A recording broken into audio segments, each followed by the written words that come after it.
Good morning, Australia. Welcome to the show, and the lovely Tina Arena is back in town. Morning, Tina. Good morning. I haven't seen you since that midriff thing came out as a fashion, and I always thought yours would look, and you look absolutely beautiful. Absolutely beautiful. Look at that. It's a bit scary, the old midriff. No.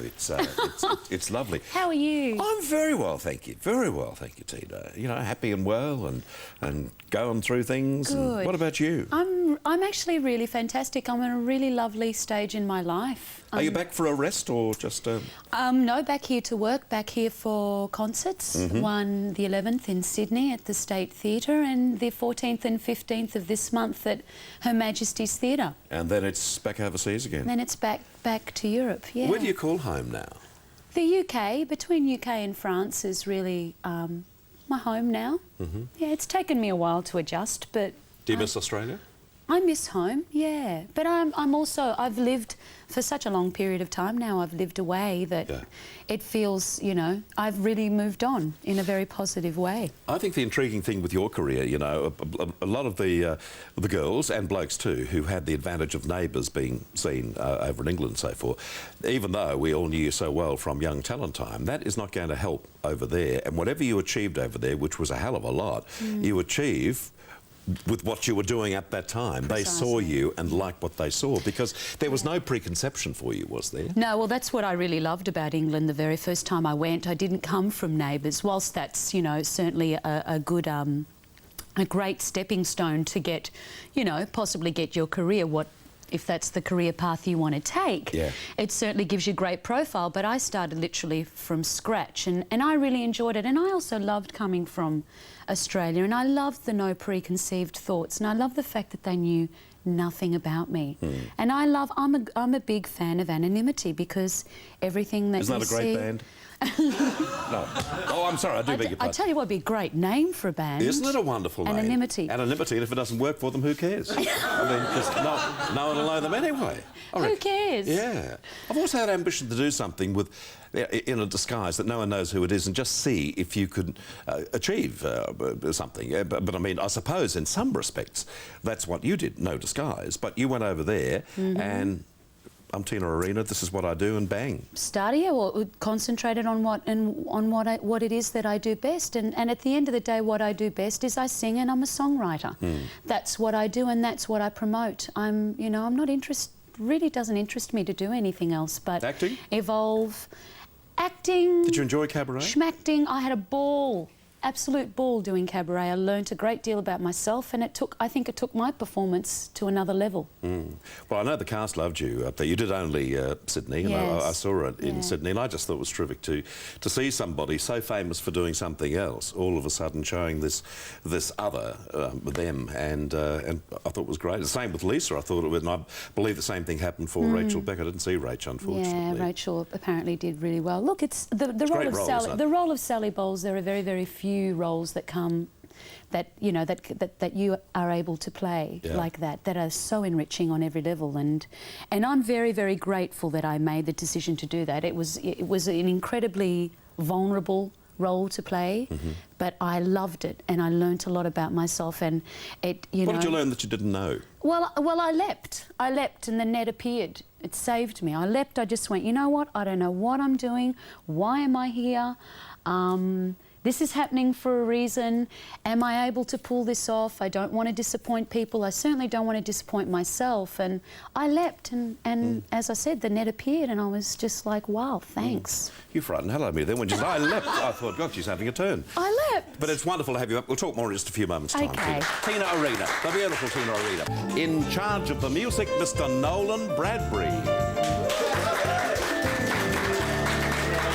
Good morning to you, Nolan. Hi, Bert.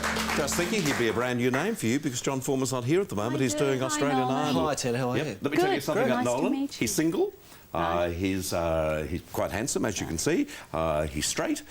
He's from Geelong, or as straight as you can be in Geelong. And he's a fine musician. Please don't hold back. No, exactly. And I'll tell you what he is. I think he should be your agent. Well, with words like that, he's probably not so much. He's a wonderful comedian too, which you'll just see as we get into the piece. Don't build it up too much, Bert. So what's been happening in your world, Nolan? Well, 12 weeks in, as you know... And make us laugh, darling. I'm going to have to now. 12 weeks in, Dicko, who's been watching the show and checking out my performance... Who is this again? Dicko from Australian Idol fame. Oh, Dicko from Australian Idol. Oh, right. You know Dicko, Ian Dicko. Oh, Ian Dicko Yeah. Dixon. No, but anyway, I'm listening. Just nod and go along with it. It'll be hilarious. Don't worry, when we get chap. to it. This will never go away. That's right. Yeah. 12 weeks in, he's been watching my performance. I'm floating. Was it floating? No, it wasn't floating. What did you say? Flying. Oh, flying. I'm sorry. It's all yours. No, that's fine. I'm just endeavouring to help. Well, it's certainly... I've seen the gag. Helping. Yeah. Yes, 12 weeks in, he's been watching my performance and he believes that he's got my role in GMA summed up beautifully. It's been like a cross between The Ugly Duckling and Cinderella. I agree, Dick. Thank you, Nolan. And please welcome Tina Arena. When you look back on that, your career so far and the music, you made mention before particularly about writing, which I know is something so close to your heart. Is it a worry that because you achieved so much so young, I mean, all of a sudden internationally acclaimed and the whole thing, is there a danger there of thinking, well, what's next? I mean, how do you allow yourself to grow? How do you allow yourself to grow? I think the thing that you ultimately have to not lose sight of is being honest to yourself, what it is that you want to do. It's got to be your decision, whether you want to evolve, grow old, share all that with everybody, or whether you actively choose not to do it. You know, I really do believe that my vocation is to express myself through performance, and I do it. And as long as I'm having a good time, I'm still enjoying what I do, I get why I'm doing what I'm doing, I'll continue. I think if you're going to evolve, I think that you should allow it to just be a natural thing. If you try and keep up with the Joneses, you're in trouble. Was there any downside for being on Young Talent Time, either at the time or later in your career? Not at the time, definitely not. Later on, trying to establish yourself as a separate entity from it all. And get away from that character, that time. But I mean, you know, I guess, you know, it was 20 years ago. It's like, yeah, well, we all know that. It's stating the obvious. I find it terribly cliche. And the other thing that I find is that it's a superficial thing. People actually don't really know what's behind the person.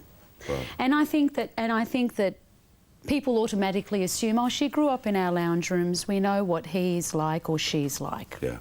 The assumptions are quite amazing, I think. I suppose especially for kids too. Where do you rate John Young in terms of the number of stars that have come from Young Talent Time? I don't think there would be a quest anywhere in the world that would be able to hold up the number of people who became big names in Australian show business. Do you think he's honoured correctly and sufficiently for what he did? No, absolutely not. I think if anything, the industry have ignored him, and for the contribution that he made, the forum that he presented as a young man in order for Australian talent to be given an opportunity to present itself. Yeah. I think he should be credited far more than he has been. And I've always been a great advocate for him, and he knows that. You know, I come from that camp and I learned a hell of a lot. It's interesting you say that, because the show that was on air before Young Talent Time, Brian and the Juniors, or Swallows Juniors as it was originally known, Paddy was in both the radio and television version of that. And I mean, Paddy went on to work generally in Australian show business, and a couple of others too, but it didn't produce the stars that John did in Young talent time, just the same as New Faces, the show that I compared. A lot of good names, big names came out of New Faces, you know, Paul Hogan, Daryl Summers, etc. But it hasn't got the track record that Young Talent Time has got, and I just wonder sometimes why that, you know, the respect is there for John, but I wonder sometimes why people don't really place him correctly in television history, because I think he did as much as anybody. I agree with you. I don't know the answer to it. And, you know, all I can do is continue, you know, to be a great advocate for the work that he has done. He should be properly rewarded for it. I think the fact that he's a drunk and a shoplifter has... I don't think it's happening. Do you think that might be some part of the reason? He never drinks while he's shoplifting. No, of would course never not. do that. Can I ask you about Australian Idol? I know you probably haven't been back in long enough to see much of it here, but you would have seen it in Britain, I guess. And, well, do you like the concept? I think it's a great forum. I really don't think it makes stars, and that's my honest opinion. Yeah. You think it's a television experience more than anything else? Yeah, absolutely. Given if you were 16, 17, 18 again, and Idol was around and you hadn't had the experience on Young Talent Time, is it the sort of thing that you would have gone into? Hard to answer in hindsight? Hard to answer in hindsight. I probably would have had a go. You know, I would have had a go, I'm sure. But once again, you know, it doesn't take you, something like that doesn't take you through the steps and, you know, the process that you need to go through. It's, as I said, it's a really great forum, but it doesn't, it can't make you, you can't be a star overnight. I don't believe in that theory. I don't think it exists. I think a star is something that takes time to develop and to evolve. It's not something, you can look at somebody who does have star quality. Can you pick it easily? Yeah, I have a real gift for it, no question. Absolutely. I feel like Ray Martin here with a fold on the whole thing. Very interesting. You know, I just want to get the correct dates. They make such a point in Australian Idol of the fact, especially if they're being apologetic, you know, about some happening or some judgment or whatever, and they talk about what that person, if they make it, is going to experience in the large world of show business. I don't know very much about other businesses because I've never done that, and surely there are hard times in show business. But do you see it as a really hard, tough industry? It's become a really hard, tough industry. Absolutely. I think it's always been a difficult industry, always. I think we are now at an all-time high level of difficulty, and the thing is that, you know, and you discuss it with everybody, it doesn't matter what business, what field anybody is in, it's tough. I think any artistic industry has been really hit, and the thing that people tend to forget is that without art we cannot live vicariously, and it's very important for human beings to dream, to fantasize, to take themselves out of themselves and to live through something else. And if the art's not supported, any art is not supported, that will die. What's the best thing that's happened to you and the worst thing that's happened to you in show business? The best thing that's happened to me? Oh, God. Please call me Beth. God, but that's so old. So am I. Again, he's stating the obvious. So, what's the hardest thing? What was your question? Worst thing. The worst thing? Yeah. Really? Yeah. Oh. Professionally, not personally. I'm You were there? Wake up. Am I Oh, there? yeah, right. It's a really tough question to answer. Mixing business and pleasure. Hard to combine them. Yeah, it is impossible. I know some people can do it really well.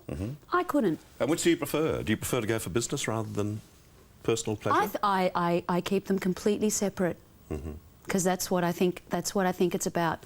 Personal is personal, which I keep very private because it's the only thing I have left in my life. That's for me. Yeah. And my business is my business. That's totally separate too. When you go home, close that door, that's it. I close the door. I really do. I have to close the door. It's my self-preservation. That's why I'm a private woman. And I know that the general public understand that. I know that they do. I do my thing very differently. I put what I feel in my words. I express it when I stand in front of a microphone. I express who I am and what I am when I meet someone, when somebody gets the essence of who I am and when I get the essence of who they are. But we can't find out much more about you, really, away from that microphone or camera or whatever. What am I going to do? I'm so naked as it is. I've been naked for 25 years. How much more naked do you need me to get, Bert? Well, start with the top. Look at that. That's naked. Yeah. I mean... Yeah, I know what you mean. You know what I mean. So I suppose sex is out of the question, isn't it? Now, Sydney on And the you 11th... would have to laugh, Belvedere. On the 11th of Encourage you. November at the State Theatre, you're doing concert there, and then you're doing 2 shows at Her Majesty's Theatre, which is it's going to be a lovely venue I for you. so can't wait. It's terrific. On Friday the 14th and Saturday the 15th of November, and for all 3 concerts, bookings through Ticketek. It's just wonderful to have Tina back in Australia, and thanks for coming and doing GMA. I know you don't have to, but I appreciate it. I love coming back. You know I love coming back. It's because of you. You're a dear man. Thank you, Tina. Tina Arena.